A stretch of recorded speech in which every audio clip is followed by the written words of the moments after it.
Hi guys, నా పేరు వినోద్.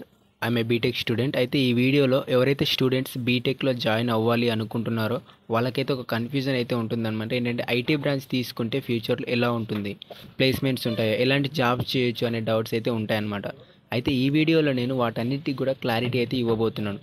అంతకన్నా ముందు నేను మీ నుండి కోరుకునేది ఏంటంటే ఈ వీడియోకి ఒక చిన్న లైక్ అయితే చేసుకోండి. అలాగే మీరు మన ఛానల్కి ఫస్ట్ టైం విజిట్ చేసినట్లయితే ఛానల్ని సబ్స్క్రైబ్ చేసుకొని పక్కనే ఉన్న బెల్ ఐకాన్ క్లిక్ చేసుకోండి. అలాగే మీకు ఫర్దర్గా ఎడ్యుకేషన్కి సంబంధించి లేకపోతే ఎంసెట్కి సంబంధించిన ఏ డౌట్లు ఉన్నా కూడా కింద కామెంట్ సెక్షన్లో కామెంట్ చేయండి.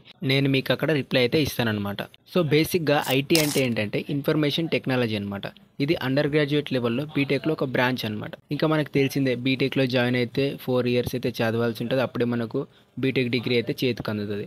దీనికోసం ఇంటర్ చేసిన వాళ్ళైనా తర్వాత డిప్లొమా చేసిన వాళ్ళైనా దీనికి ఎలిజిబుల్ అనమాట ఐటీ బ్రాంచ్ తీసుకోవడానికి. ఒకప్పుడు ఏంటంటే ఈ ఇన్ఫర్మేషన్ టెక్నాలజీ బ్రాంచ్ అనేది టాప్ కాలేజెస్లో ఉండేదన్నమాట. కాకపోతే ఇప్పుడు ప్రతి కాలేజ్ కూడా అప్గ్రేడ్ అయింది. మ్యాక్సిమం ప్రతి కాలేజ్లో కూడా ఇప్పుడు ఐటీ బ్రాంచ్ అనేది అవైలబుల్గా ఉంది. అసలు ఈ ఇన్ఫర్మేషన్ టెక్నాలజీ అంటే ఏంటంటే కంప్యూటర్స్ని లేదా కంప్యూటర్ సాఫ్ట్వేర్స్ని యూస్ చేస్తూ డేటా అండ్ ఇన్ఫర్మేషన్ని స్టోర్ చేయడం, ప్రొటెక్ట్ చేయడం, ఇంకా చాలా పనులు చేస్తుంది అనమాట. సో సిఎస్సి అండ్ ఐటీ రెండు కూడా సేమ్ ఉంటాయి ఇంచుమించు. మీరు వన్స్ బీటెక్లో జాయిన్ అయ్యాక ఎలాంటి ఎక్స్పెక్టేషన్స్ ఉంటాయంటే ఇక మనకు చేతికి మిషన్స్ ఇచ్చేస్తారు జాయిన్ అవ్వగానే. ఇంకా మనం వాటితో కొత్త కొత్త ఎక్స్పెరిమెంట్ చేయొచ్చు, కొత్త కొత్త సాఫ్ట్వేర్లు అవి బిల్డ్ చేయొచ్చు అని పెద్ద పెద్ద ఎక్స్పెక్టేషన్స్ ఉన్న బీటెక్లో జాయిన్ అవుతారు. బట్ సాడ్ రియాలిటీ ఏంటి అంటే మనకి ఇంటర్మీడియట్లో ఏ విధంగా అయితే క్లాసులు చెప్తారో సేమ్ అలాగే బీటెక్ ఫస్ట్ ఇయర్లో అన్ని బ్రాంచెస్ వాళ్ళకి సేమ్ సబ్జెక్ట్స్ ఉంటాయి, సేమ్ క్లాసులు చెప్తారు. ఎప్పుడైతే మనం ఇయర్ పెరుగుతామో, సెకండ్ ఇయర్, థర్డ్ ఇయర్ అట్లా పెరిగే కొద్దీ మనకు తీసుకున్న బ్రాంచ్ని బట్టి మన కోర్ సబ్జెక్ట్ అనేది యాడ్ అవుతుంది అనమాట. అయితే ఐటీ తీసుకుంటే ఫ్యూచర్ ఎట్లుంటుంది bro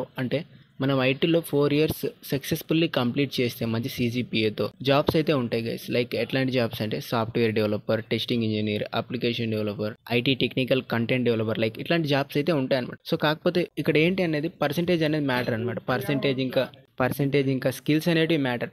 end of this video guys నేను ఒకటే చెప్తాను, ఐటీ తీసుకోవడం తప్పేం కాదు, ఐటీ మంచి బ్రాంచే తీసుకోవచ్చు. కాకపోతే ఇక్కడ ఏంటంటే మీరు ఏ బ్రాంచ్ తీసుకున్నారు అన్నది మ్యాటర్ కాదు, మీరు ఎంత స్కిల్స్ నేర్చుకున్నారు, ఎన్ని స్కిల్స్ నేర్చుకున్నారు అనేది ఇంపార్టెంట్. మీకు స్కిల్స్ని బట్టి ప్యాకేజ్ ఇస్తారు లాస్ట్లో. నువ్వు నార్మల్గా సీజీపీఏ సాధించిన నీకు మంచి కమ్యూనికేషన్ స్కిల్స్ ఉండి, నీకు మంచి కోడింగ్లో మంచి స్కిల్స్ ఉంటే నీకు మంచి ప్యాకేజే కొట్టొచ్చు. సో ఇక్కడ ప్యాకేజ్ అనేది బేసింగ్ ఆన్ యువర్ స్కిల్స్ అనమాట. That's it for today guys.